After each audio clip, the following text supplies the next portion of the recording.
there, mateys. Hey, today I'd like to talk a little bit about, I think I've got the perfect 30-foot sailboat. Now, I've thought about maybe getting something a little bit bigger, going up to 34, 36 feet. And then I'm thinking, yeah, it'd be a little more room for more stuff I probably don't need. Would accommodate a few more people, but for the most part, I solo sail. Sherry sails with me now and then.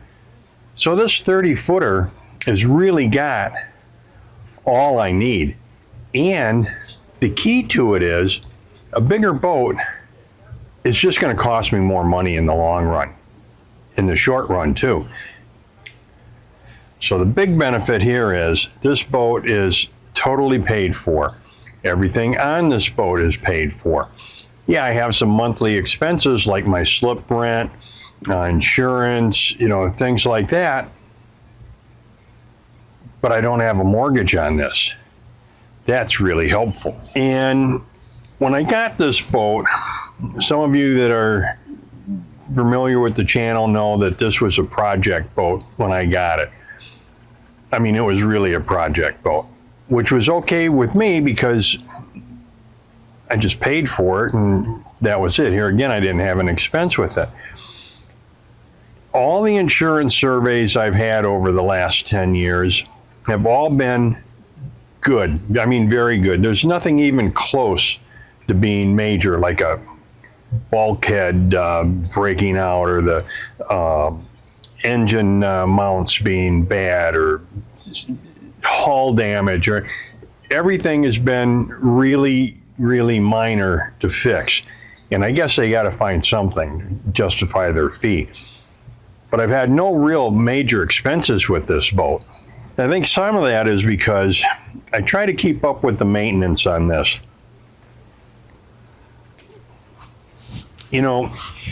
Nothing fixes itself. It's only going to get worse.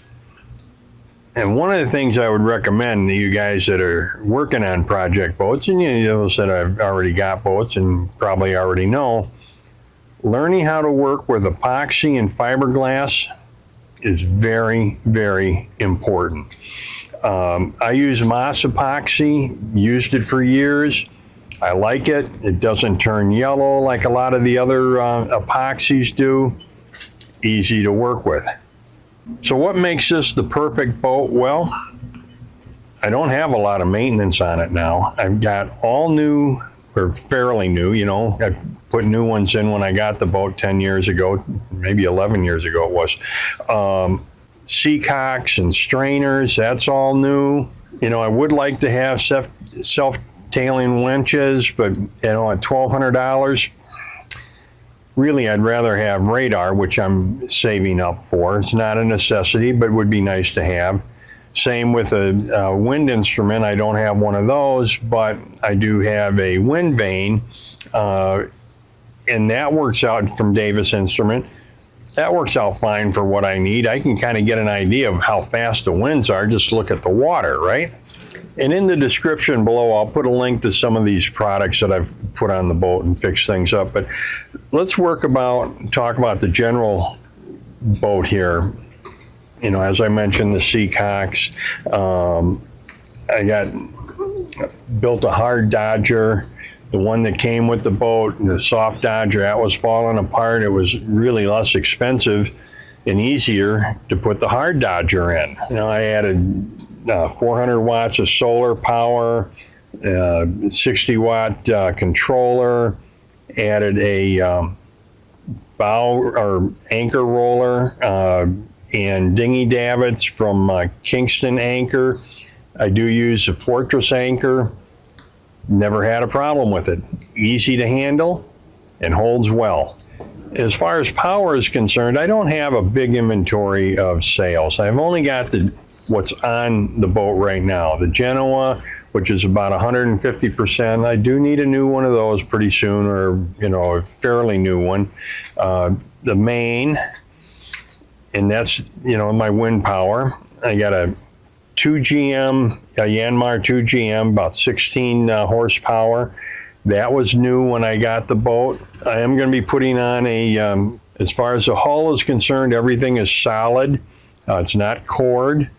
Got a 5-foot draft, fin keel, 48, 49 foot, what is it? 48 foot air draft. And I have a tiller. And I didn't think I would like the tiller at first, but I really do, because when I'm at anchor or at the pier, I fold the tiller up. I got plenty of room.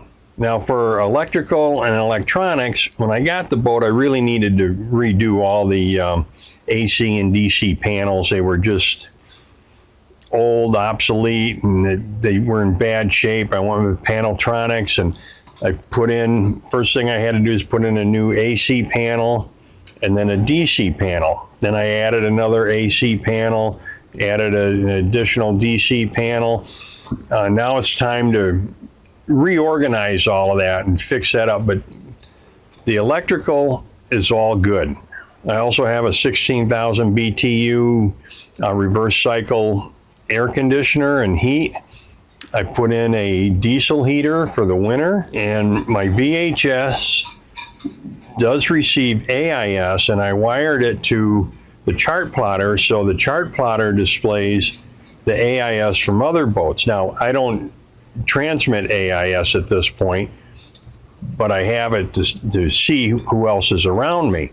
And the chart plotter has a depth sounder on it. Got a depth gauge. I don't have a dedicated depth gauge, but hey, it's been working out fine for me so far. So on the VHF, it's got a way that you can put a loudspeaker on, and it's got an auto foghorn.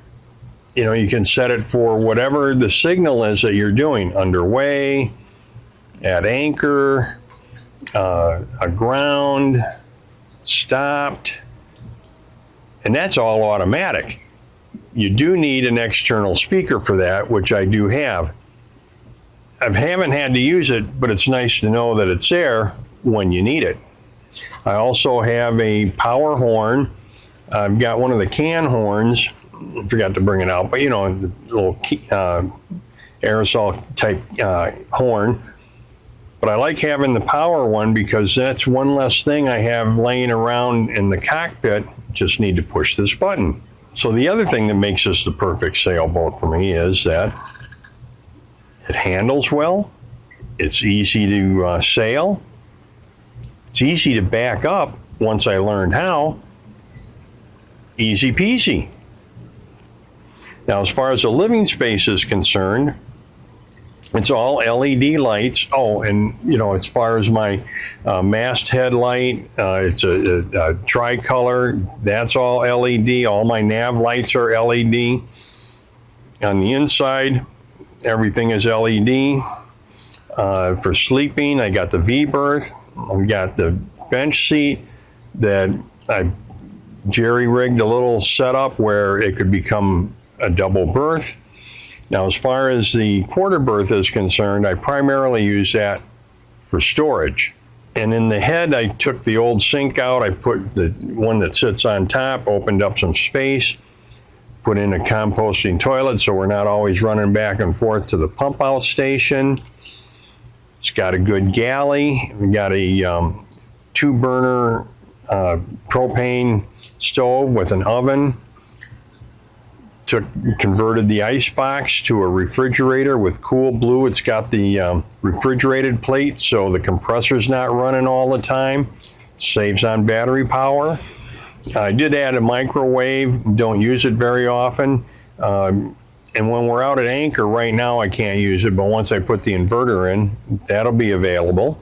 And I have all the storage space I really need for myself. I mean, this boat, even for 2 people, is more than adequate for decent living quarters. Now, you put a 3rd or 4th person on it, the 30-footer is going to get a little tight. But for 1 to 2 people, I mean, you can't beat this, and it's in such good condition. I just can't see putting out the money for something else. You know, and I got some of the fun stuff too. Of course, I've got the dinghy, which comes in handy when you're at anchor. I got a stand-up paddle board. Really, it's a kneel-on paddle board as far as I'm concerned, because I don't stand up on it a lot. I usually, when I'm doing the paddle board, I take a lot of swimming time too. But then I also have an inflatable kayak, which is fun for little creeks.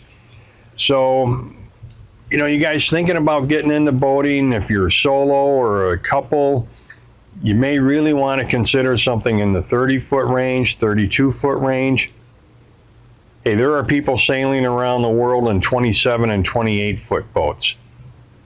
This is a seaworthy vessel. And like I said, all the insurance surveys have come back really good. So I'm happy with what I got, and I'm going to stick with it. And until next time, guys, happy and safe boating to you, your family, and friends. Cheers.